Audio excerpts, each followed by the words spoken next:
abin da ya kawo sai an bi shi a duk wanda ya gaskiya sunan da gaskiya, wanda ya kuskure sunan shi kuskure.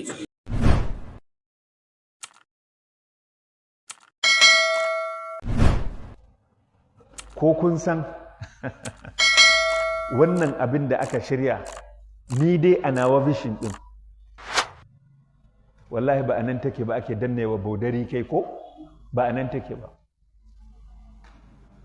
Akwai wata munamuna, akwai wata almundahana, akwai wani ha'inci, akwai wani cin amana, akwai wani abu na renin hankali, akwai wani abu na wato ni in samu ko da ƙasa za ta lalace abinda aka shirya mu ba mu sani ba. An zo aka jefa mana wannan kes ɗin, muka koma muna ta inna rididi a kai. Wallahi akwai babban kes da ita wannan haɗari, wanda kuma shi ne shugaban ƙasan kuma yake ƙullota, amma an ɗauke mana hankulan mu kaf a kai. Kada mu gane. Na san yanzu da zan ba da dama a gida wallahi wani zai faɗa. Kun ga yawaita zuwa da ike wajen makaronan nan? Kun ga yawaita zuwa da ike wajen makaronan nan? Akwai wani abu a ƙasa. Kuma yanzu natija ta fara fitowa. To wannan abu wanda duk ƙasashensu da suke cikinsu, suke ƙarƙashinsu shekaru aro-aro duk sun bankare, sun fice saboda zalunci.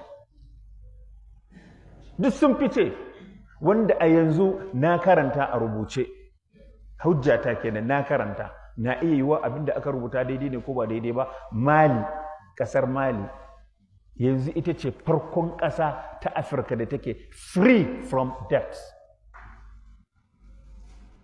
Albarkacin me? Fita da ta yi daga ƙarƙashin mulkin Faransa.